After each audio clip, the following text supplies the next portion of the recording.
Some moments don't start with fire. They start with silence. A quiet prejudice, a dismissive glance, a whispered judgment, and before you know it, that silence becomes a weapon used not with fists, but with assumption, with entitlement, with the slow twisting blade of social exclusion. This is a story that, at first glance, might seem small. A girl, a dress, a shopping trip. But beneath the surface, it's a story about who gets to belong, who is allowed to exist freely in public spaces, and who is challenged simply for daring to stand still. This is the story of a black teenager who walked into a boutique to shop for a dress and walked out having changed the way an entire room understood dignity, identity, and justice.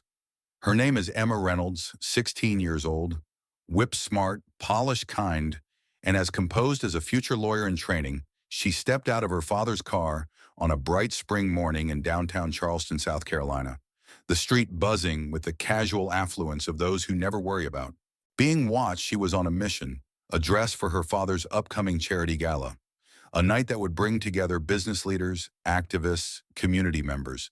And Emma planned to walk in beside her father, looking every bit like the powerhouse she was becoming. The boutique she entered was all glass and gold trim, lined with mannequins dressed in silk and sequins, and staffed by attendants who smiled with their eyes more than their mouths. Emma had never shopped here alone before, but today she wanted independence, the confidence of picking something without her mother's guidance.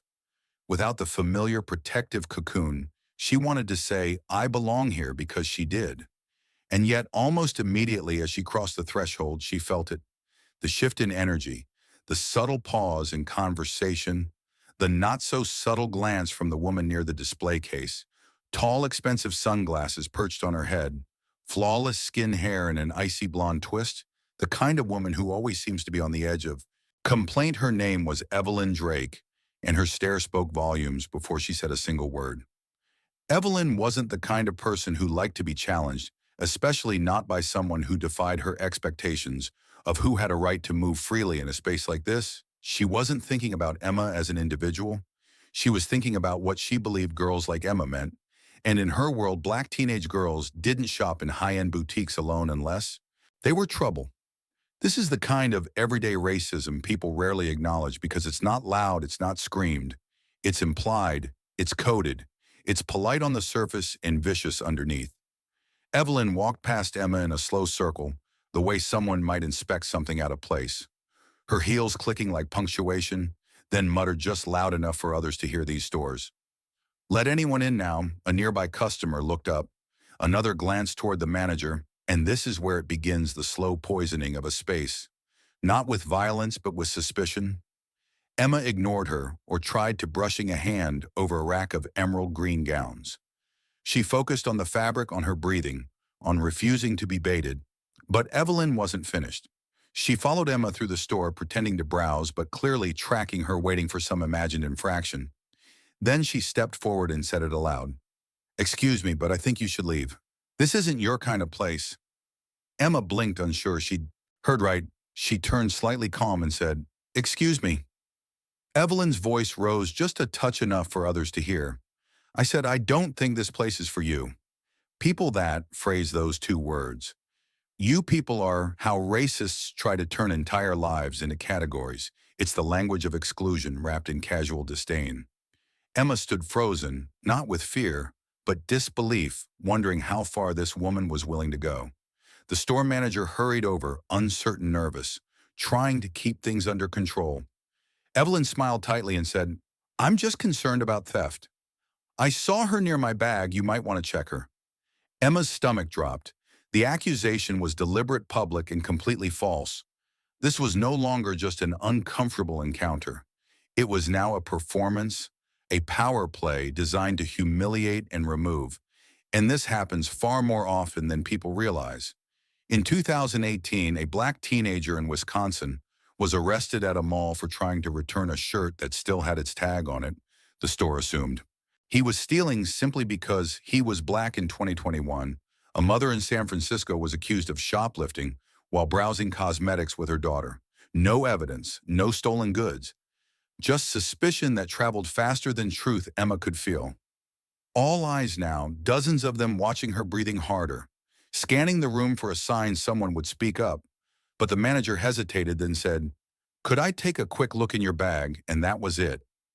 That was the moment the room failed her. Not because anyone yelled, but because no one said no. Because everyone went quiet and the silence weighed more than Evelyn's accusations. Emma didn't flinch. She held up her tote bag, unzipped it, and said, "Please go ahead." The manager looked nervously through it, found nothing, of course, and looked up apologetically.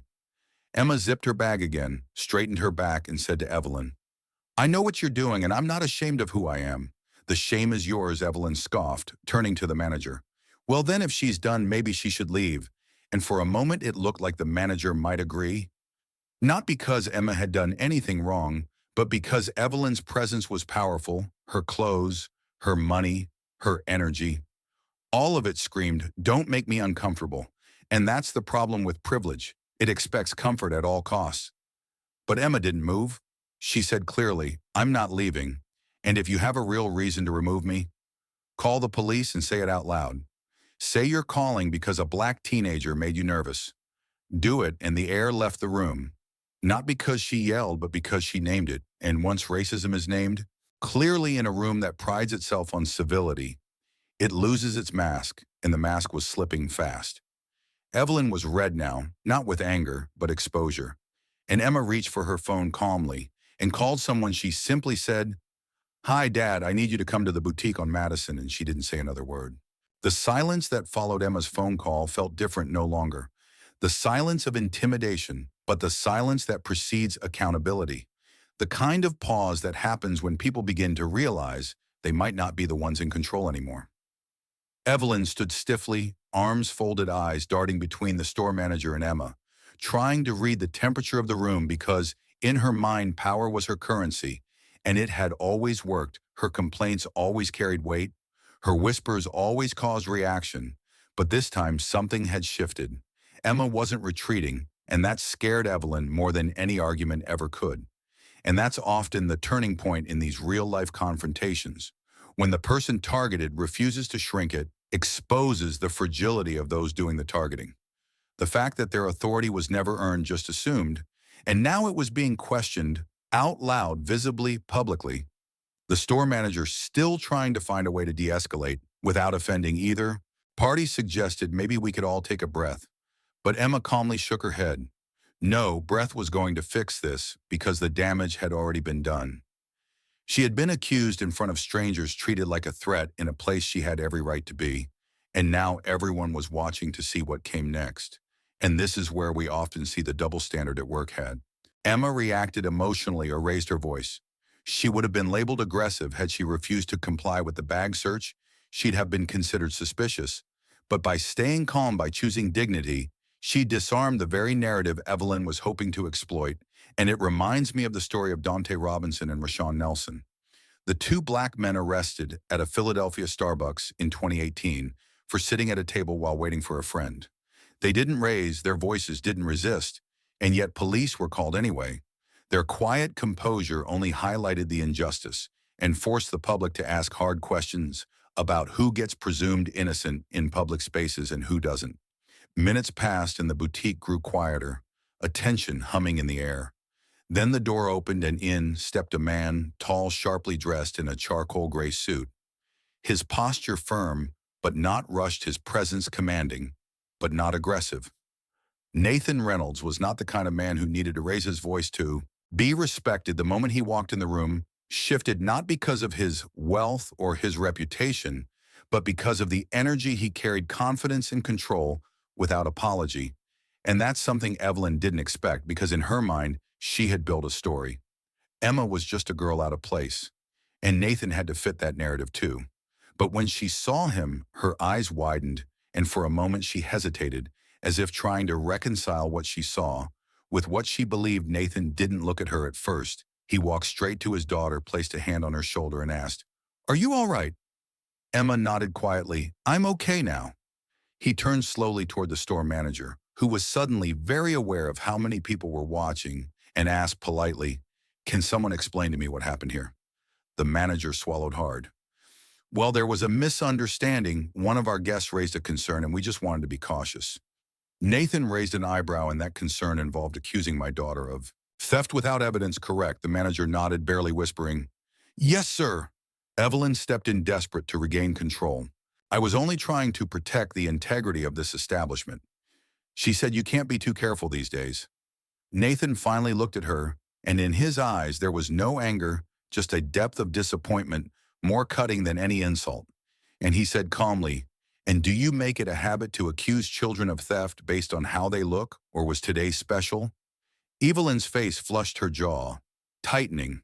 But before she could answer, Nathan turned back to the manager and said, "Perhaps now is a good time to remind your staff who owns this boutique, because if memory serves, I signed the lease for this location 8 years ago."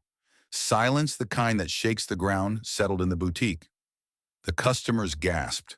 The staff froze, and Evelyn's mouth opened, then closed, like she was trying to breathe through the realization that everything she believed about who held power here had just been upended. Emma didn't gloat, didn't smirk. She just stood tall, her arms folded across her chest like a woman who knew exactly who she was. Nathan turned to the customers now speaking to the room. "Not just the manager. My daughter came here to shop like any other guest. She was targeted, humiliated, and accused, not because of anything she did, but because someone decided she didn't belong. And let's be clear, she belongs wherever she chooses to be." Evelyn tried one more time, her voice brittle. "You're overreacting. This is just a misunderstanding." Nathan shook his head, "No. Evelyn, this was racism, plain and simple, and we're not going to pretend otherwise anymore." And that's the lesson too often lost in these scenarios. The insistence that maybe it was just a mix-up. Maybe it wasn't personal. Maybe we're reading too much into it. But marginalized people know when they're being profiled, they feel it in their bones. They've lived it enough times to recognize the pattern, and the moment we pretend it's not real is the moment we become complicit in its repetition. And in this case, there was no pretending anymore. The truth was out, and Evelyn had no defense. The store manager apologized again, this time more sincerely, and promised to retrain the staff and review all guest policies. Nathan nodded, but his next words were pointed at Evelyn Drake. "You are no longer welcome in any Reynolds-owned property. Your name has been added to our internal blacklist. Your money is not worth more than human dignity." And with that, Evelyn turned pale, then red, then pale again, and walked out her heels. Clicking rapidly, her pride deflating with every step. Customers clapped softly. Some staff nodded, others looked down, and Emma took a slow breath and looked up at her father, who smiled and said, "I'm proud of you," and she believed him, because she hadn't needed him to rescue her. She had called him not because she was weak, but because she was done being silent. Because power used rightly can be a tool of restoration and not just punishment. And that is what made this moment different. It wasn't about revenge, it was about restoration, reclaiming a space and setting a new standard for what would and would not be tolerated moving forward. The boutique slowly returned to motion, though nothing would truly return to how it had been before. Because the air had shifted, the mirrors seemed clearer, the walls less hollow, and for the first time in hours, the people inside understood they had not just witnessed a shopping dispute, they had witnessed the difference between presence and power, the kind that doesn't scream, but rewrites the rules simply by showing up and standing firm. Emma remained at her father's side, not because she needed his protection, but because their unity spoke louder than anything Evelyn had tried to imply. Her father didn't ask her to leave the boutique. He asked her a single question: "Did you find the dress you came for?" And with that simple statement, the narrative was reclaimed, because in the middle of all the judgment and accusation, Emma's purpose had never changed. She had come to find a dress, and she intended to do just that. And this is what people often misunderstand about resilience. It doesn't mean never feeling hurt. It means refusing to let the pain become the end of the story. Emma walked back to the same rack she had admired. When she first arrived, back to the emerald green gown she had touched with quiet admiration. And this time, when she pulled it off the hanger, the sales associate met her eyes with warmth and said, "Would you like to try it on Miss Reynolds?" Not out of fear, not out of obligation, but out of respect, real respect, the kind that can't be demanded, only earned through witnessing truth handled with grace. And it reminded me of the many real-life moments where dignity silences ignorance, not through force, but through unwavering calm, like when Christian Cooper The black bird watcher falsely accused in Central Park chose not to escalate, but instead recorded the incident and allowed the truth to speak for itself, or like the high school student Kezia Dam, who wore a traditional Chinese dress to prom and faced accusations of cultural appropriation only for people from China to speak up in support. Saying they were proud someone appreciated their culture with grace, not mockery. These stories prove that dialogue, not division, understanding, not assumption, is where healing begins. Emma stepped into the fitting room, and when she emerged, the dress fit perfectly, like it had waited for her as she stood before the mirror.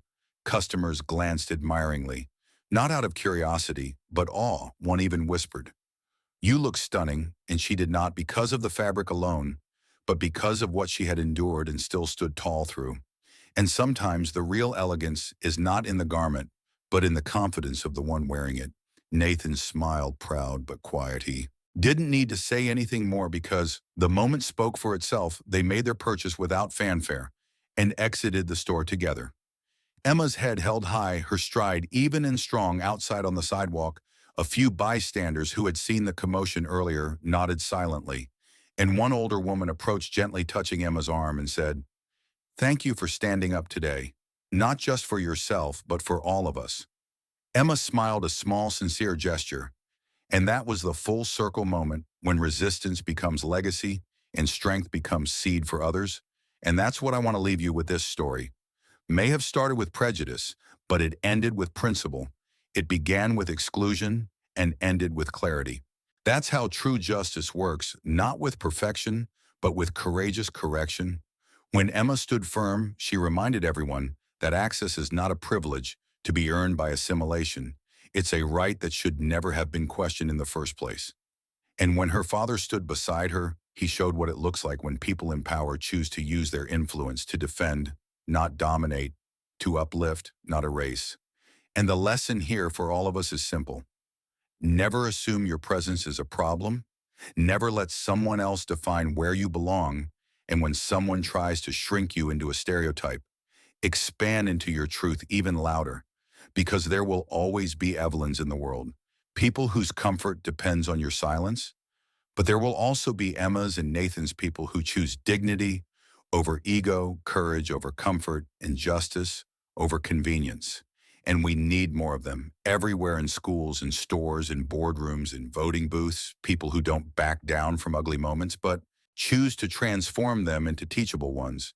And as Emma walked down that street, dress in hand, wind in her hair, she didn't just leave with fabric, she left with fire, a new understanding of what it meant to be visible, powerful, and unbothered in the face of ignorance.